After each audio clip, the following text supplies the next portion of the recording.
Bonjour à tous et merci d'être là au rendez-vous pour un nouvel entretien. On va parler cette fois-ci de politique. Vous le savez peut-être ou pas, en tout cas on va en parler. Les 20 et 27 novembre prochains auront lieu les élections pour la primaire de la droite et du centre. C'est organisé par le parti Les Républicains, le parti de Nicolas Sarkozy.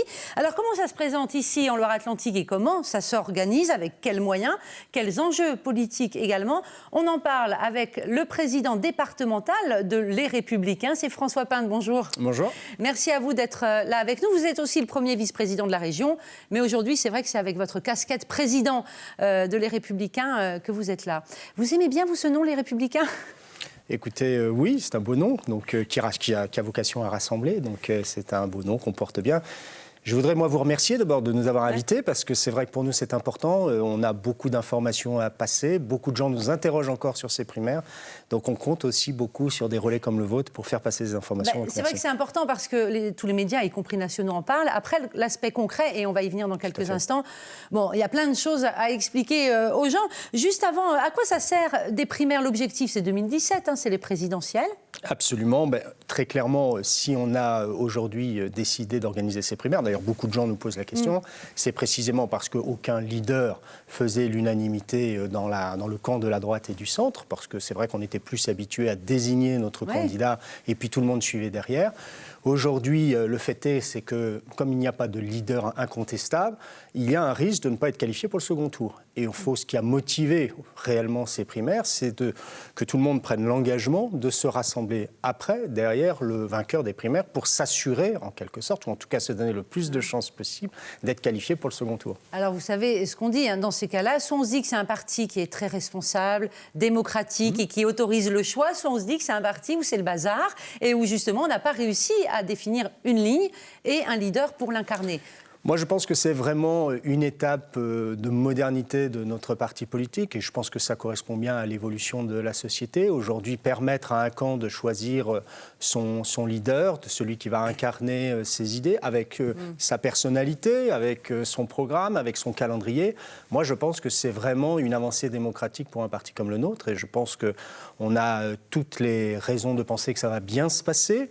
En tout cas, on fait tout pour que ça se passe bien, en particulier dans notre département. Et l'objectif, évidemment, c'est qu'au bout, il y ait quelqu'un de désigné, mais qu'en plus, il faut que tout le monde se retrouve. Voilà, alors les 7 candidats qualifiés, tous ceux qui ont concouru pour ces primaires, ont pris cet engagement. C'est-à-dire qu'ils ont pris l'engagement de soutenir le vainqueur. Voilà. Et ça, c'est très important. Et c'est d'ailleurs ce que l'on fait tous, nous, au travers des soutiens qu'on peut apporter aussi aux différents candidats.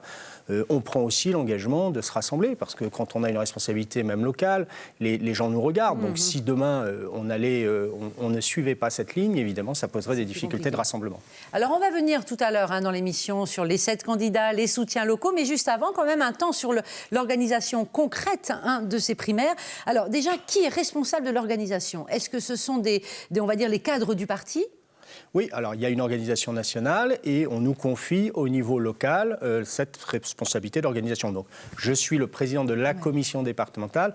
En réalité, je travaille avec le secrétaire départemental Gatien Meunier et on a convié autour de cette commission l'ensemble des représentants de tous les candidats pour valider tout le process d'organisation sur le département, à savoir les bureaux de vote, où est-ce qu'ils vont avoir lieu. Tout le monde a donné son accord en Loire-Atlantique. 196 bureaux de vote. Voilà, ça, 196 bureaux. Voilà. En fait, c'est quasiment une élection normale. Pas tout quasiment, à fait, mais oui, mais c'est une grosse organisation avec les moyens du parti et des sympathisants. Donc c'est vrai que c'est assez nouveau aussi, parce que vous imaginez, ne serait-ce qu'un président de bureau de vote, disons 200 pour faire simple, ça fait déjà donc 200 présidents. Ensuite 3 assesseurs, donc 600 en plus. On est déjà rendu à 700, alors, à 800. Oui. On peut s'attarder sur cet aspect. Les forces humaines, ce sont des bénévoles. Oui. Donc il y en a déjà 800 de mobilisés par votre parti sur la Loire-Atlantique. On parle bien de la Loire-Atlantique, mais vous me disiez, il nous en faudrait 600 de plus. Vous recherchez pour éviter aux gens d'être mobilisés. Voilà. Autre information, les bureaux de vote seront ouverts de 8h à 19h, partout. Là, il n'y aura pas de différence, grande ville, petite ville, etc. Donc, partout. Et effectivement, avoir que 4 personnes sur un bureau de vote toute la journée, c'est un peu long. Donc, on a besoin encore de volontaires, de gens qui ont envie de participer et surtout de gens qui ont envie que ces primaires se passent bien. Parce qu'au fond, l'enjeu pour nous, en tant qu'organisateurs, c'est de pouvoir assurer la sincérité de ce scrutin, qu'il n'y ait pas de problème d'organisation le jour du vote, qu'il n'y ait pas de bousculade, qu'il n'y ait pas ensuite qu'il puisse y avoir que ça puisse être source de contestation. Et pas de fraude non plus. Voilà. Et qu'il n'y ait pas de fraude, bien sûr. Évidemment. Quand je parle de sincérité, nous, c'est le premier objectif, c'est que surtout qu'il n'y ait pas de contestation et que ça se passe bien. Donc ça va être presque aussi une occasion de vous compter, comme on dit, parce que ça fait beaucoup de monde à mobiliser dans les bureaux de vote. Il y a combien de militants pour les Républicains en Loire-Atlantique ? Chez les Républicains en Loire-Atlantique, on tourne en moyenne depuis plusieurs années autour de 4000 militants. Donc on a encore des réserves au sein de nos militants, mais voilà, c'est une mobilisation particulière et ça les oblige à être sur les 2 jours, le 20 et le 27. On ne peut pas prendre une présidence qu'une journée. Donc c'est quand même un engagement important. Donc on l'a compris, c'est une élection sur 2 tours. Pour être qualifié au deuxième ? Les 2 premiers, les 2 arrivés en tête seront, sauf si l'un fait 50% dès le premier tour, évidemment. Et comme dans n'importe quelle autre élection. Alors, les bureaux de vote, maintenant, on l'a dit, il y en a 196. Alors, déjà, il y a un site internet, primaire2016.org, où on peut trouver tout plein d'infos. Alors, nous, on y est allés sur le site et regardez, on a cherché notre bureau de vote en tapant l'adresse de Télé Nantes, 10 rue Voltaire à Nantes, voilà. Et quand on fait, on arrive au numéro 10, et quand on clique après sur chercher, effectivement, un bureau de vote s'affiche, et là, c'est une école élémentaire du quartier, voilà, autour de la rue Voltaire. Alors on se dit, ok, donc on mobilise pour les primaires de la droite et du centre, des écoles peuvent être mobilisées. Ailleurs, ça peut être une salle municipale. Voilà, en fait, on a écrit à tous les maires du département. Il y avait déjà eu, heureusement, et ça nous a aidé, les primaires de la gauche il y a 5 ans. Donc ça nous a permis de repartir à peu près sur les mêmes bases. Les mairies avaient déjà pris des dispositifs de convention. Alors soit elles mettent à disposition de façon gracieuse, soit elles nous font payer une petite location et elles appliqueront le même tarif évidemment au Parti socialiste pour l'organisation de ces primaires. Donc c'est assez sain comme fonctionnement. Et nous, pour payer cette organisation, on demandera à tous ceux qui viennent voter une participation de 2 € au premier tour et de 2 € au second tour. Voilà, pour finalement régler le coût de l'organisation de ces primaires. Parce qu'évidemment, ça, le coût, c'est une question. Tout le monde se demande, mais qui finance les primaires ? C'est le parti ? Est-ce que l'État y contribue ? Pas du tout. Non, pas du tout. Ni les collectivités locales ? Absolument pas, sauf si pour celles, entre guillemets, qui mettraient à disposition. Mais c'est un choix municipal. Ouais, donc voilà, sinon, ce sont les participants qui financeront en quelque sorte les primaires. 2 € donc pour aller voter. Et qui va voter ? Voilà l'autre question. En plus, ça fait débat en ce moment. On sait bien que même dans votre propre camp, au sein du parti des Républicains, certains prônent même une ouverture sur l'ensemble de l'électorat, y compris les électeurs de gauche. Au final, qui va voter ? Au final, tous ceux finalement qui ont envie de voter et qui adhèrent quand même, parce que c'est l'autre engagement que l'on demande, d'adhérer aux valeurs de la droite et du centre. C'est-à-dire qu'en arrivant dans le bureau de vote, la première chose qu'ils auront à faire en plus des 2 €, c'est de signer cette charte. Alors peut-être que pour certains, c'est pas grave, ils peuvent la signer sans engagement réel. Mais la vérité, c'est quoi ? C'est qu'en fait, tous ceux qui sont déçus du socialisme aujourd'hui, et peut-être qu'il y a des gens qui ont voté à gauche, mais on sait bien que dans l'électorat, il y a un électorat qui de temps en temps va voter à gauche, va voter à droite, et en fonction de la satisfaction des politiques mises en œuvre, voilà, tout le monde n'est pas historiquement, depuis sa plus tendre enfance, d'un seul parti politique. Il y a une forme de volatilité. Donc il y a une sorte de volatilité, ça on ne peut pas le nier. Ensuite, moi, je dis aussi que, alors on nous dit, on aurait peur que certains choisissent le candidat idéal face à Hollande. Et des gens disent, ils vont aller voter Sarkozy. Et puis, donc, ce serait des électeurs de gauche qui choisiraient d'aller voter Sarkozy. Qui viendraient finalement truquer. Et puis, on nous dit, les électeurs de gauche, ils sont plutôt Juppé, donc Sarkozy n'est pas content. Et donc, vous voyez bien que tout ça, finalement, n'est pas très sérieux. Et qu'au final, ça reste, et les élections dans d'autres pays l'ont montré, ou même au moment de l'élection des primaires de la gauche il y a 5 ans, ça reste marginal en fait. Ceux qui veulent aller voter, ils viendront voter parce qu'ils ont envie de donner, ils veulent que le candidat très majoritairement soit le candidat de droite qui gagne l'élection présidentielle et ils viendront s'exprimer et ils ont le choix aujourd'hui de pouvoir s'exprimer. Qu'est-ce qui fait qu'une élection primaire comme ça est réussie ? C'est le nombre de votants ? Indiscutablement, ce sera la participation. On espère entre 3 et 4 millions de votants sur cette primaire au niveau national. Ici, en Loire-Atlantique ? Je pense qu'à partir de 35 000, 40 000 votants, ça commencera à avoir du sens. Je pense que c'est significatif. Oui, tout à fait. D'accord. On va parler politique parce qu'évidemment, une élection primaire, c'est politique. D'autant que là, alors vous l'avez dit et on va les découvrir, 7 candidats son candidat donc pour cette élection, pour la primaire de l'élection de la droite et du centre. On les voit là. Ça, c'est le site officiel de l'élection, primaire2016.org. Alors, il y a Nicolas Sarkozy, je vais les citer, puis ça va défiler à l'écran. Il y a François Fillon, ce qui nous concerne, c'est un peu le local de l'étape, François Fillon, Nathalie Kosciusko-Morizet, Alain Juppé, Jean-François Copé, Bruno Le Maire et Jean-Frédéric Poisson. Voilà les 7 candidats. C'est pas trop 7 candidats pour une primaire ? Voilà, ils ont eu leur parrainage et donc ils ont gagné le droit à concourir. Effectivement, moi je trouve que c'est un peu trop parce que, en particulier au moment des débats, ça va être compliqué de voir vraiment les différences avec cette programme. Mais enfin, c'est la démocratie, c'est le choix, les règles qu'on s'est données. Et voilà. Oui, parce que vous dites les débats, c'est qu'il va y avoir des débats télévisés. Il va y avoir 3 débats télévisés. Voilà. Pas sur Télé Nantes, ils n'ont pas voulu venir. Vous les avez invités ? Non, mais au national, en tout cas, voilà, il y a 3 moments forts de débat, comme il y avait eu pour la primaire de la gauche, d'ailleurs. Tout à fait. Donc, voilà. Donc il y a le premier débat le 13 octobre sur TF1 en particulier, et puis d'autres débats. Alors, est-ce qu'ils et ont un débat entre les 2 tours, évidemment. Évidemment. Est-ce qu'ils ont tous leur soutien ici, ces 7 candidats-là ? Alors, on sait que vous, François Pinte, avec Bruno Retailleau, d'autres élus comme Laurence Garnier, vous êtes soutien de François Fillon. Tout à fait. Voilà. Ailleurs, Nicolas Sarkozy, il a des soutiens. C'est Franck Louvrier qui est... Oui, bien sûr, Franck Louvrier, qui a été son collaborateur et donc qui fédère un peu ses soutiens en Loire-Atlantique. Ouais. Alain Juppé, c'est plutôt du côté du maire de La Baule, les soutiens. Yves Métaireau, tout à fait, le soutien. Alors, il n'est pas seul, moi je cite un ou 2 noms. On a pour Bruno Le Maire Mathieu Annereau, par exemple, candidat battu aux dernières municipales de Saint-Herblain. Et puis la députée Sandrine Impérial soutient la seule femme candidate chez les Républicains, c'est Nathalie Kosciusko. Et Sébastien Harouet aussi, l'adjoint au maire d'Orvault. Et Sébastien Harouet, exactement, d'Orvault. Je n'ai pas vu, ou j'ai pas bien identifié, voilà, j'ai peut-être fait l'erreur, les soutiens de M. Poisson. Eh bien, M. Poisson, en fait, lui, il a pu se qualifier indépendamment des parrainages, puisqu'en fait, il est président du parti chrétien-démocrate, pardon, et donc l'accord avec les Républicains était qu'il puisse présenter un candidat pour concourir.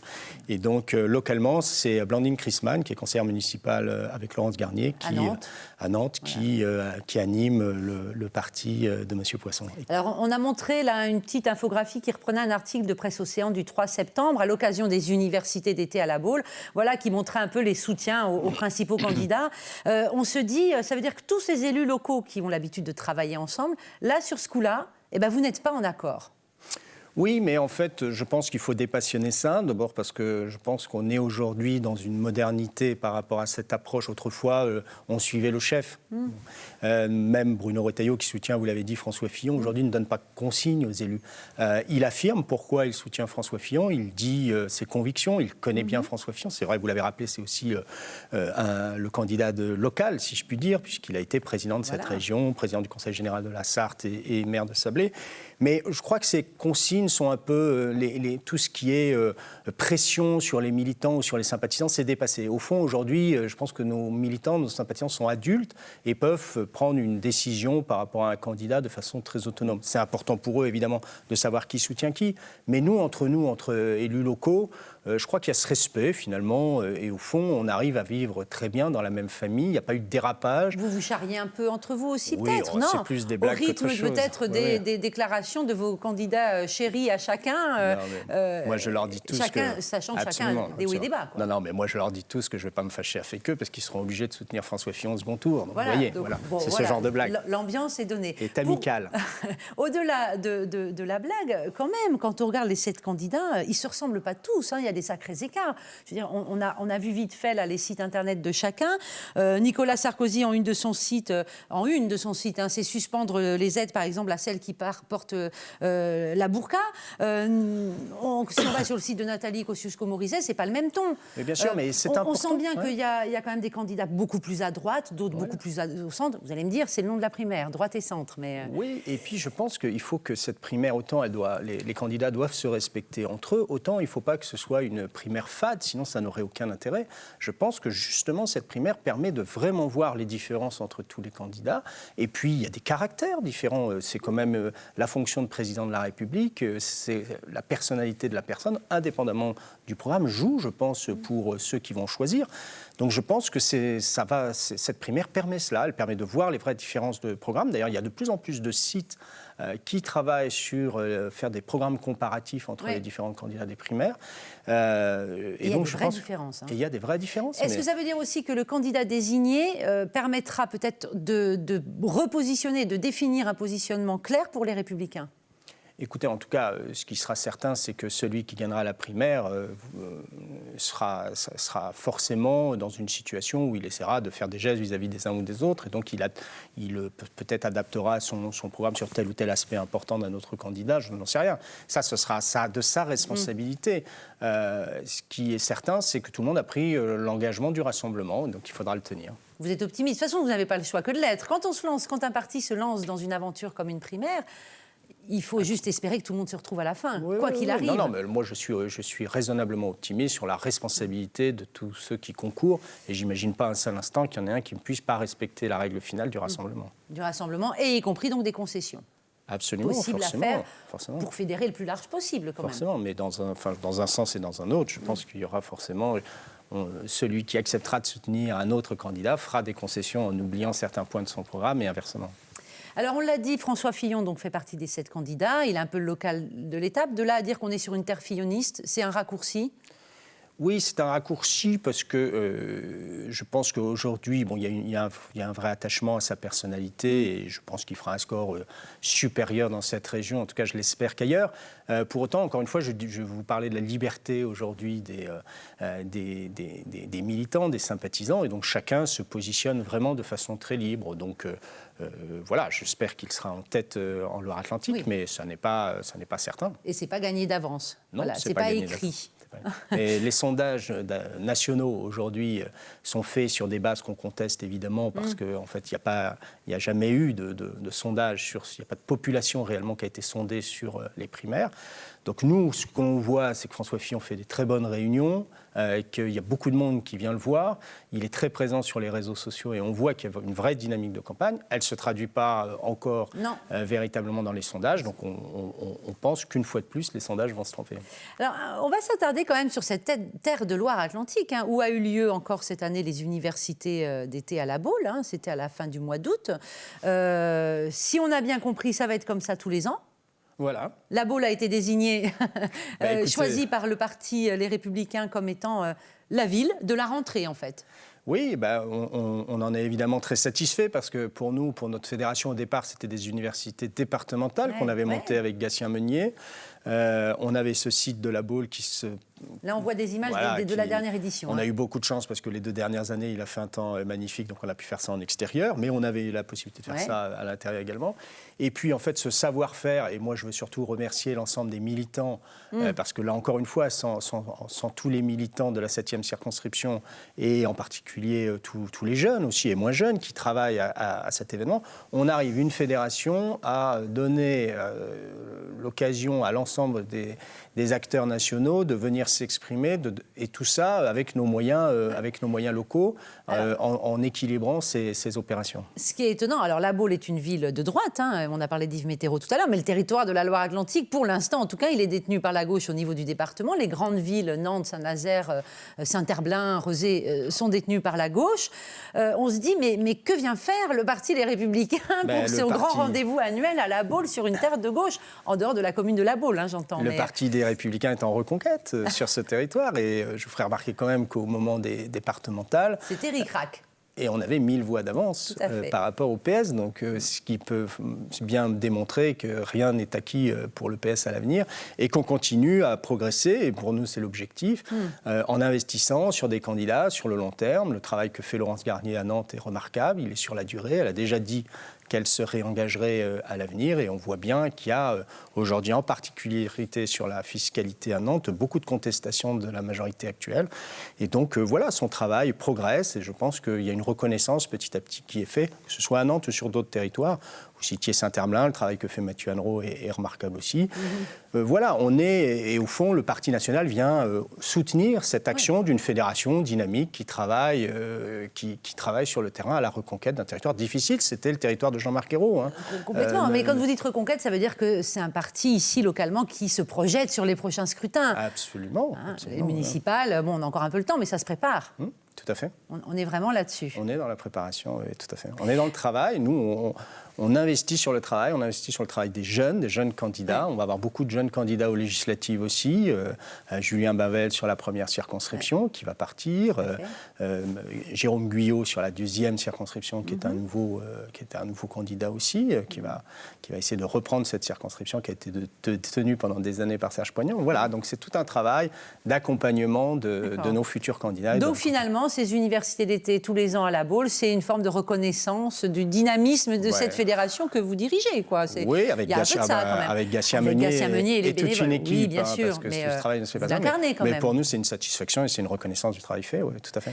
Donc 20-27 novembre, ce sont les 2 tours, c'est des dimanches, hein, comme pour n'importe quelle autre élection, on le rappelle, pour la primaire de la droite et du centre. On va élargir, il nous reste quelques minutes d'émission, on va parler un mot de la région. Je précise juste, si vous voulez bien, que tous ceux qui auront 18 ans avant le 23 avril, premier tour de l'élection présidentielle, peuvent s'inscrire jusqu'au 18 avril sur ce site, jusqu'au 18 octobre sur ce site, pour s'inscrire pour ces primaires. Donc il y aura un registre à côté du registre. Donc même s'ils n'ont pas 18 ans au moment des primaires, ils peuvent voter. Voilà. C'est pour ça que vous parlez des jeunes. Voilà. Il y a une séduction faite aux jeunes, là, quand même, pour qu'ils viennent voter à la primaire. C'est une information importante, parce que c'est vrai que beaucoup nous posent la question, c'est pour ça que je profite pour la relayer. Pour peu qu'ils aient 18 ans au moment de la présidentielle, si j'ai bien compris. Avant le 23 avril. Voilà, c'est ça l'idée. Ils ont jusqu'au 18 octobre pour le faire.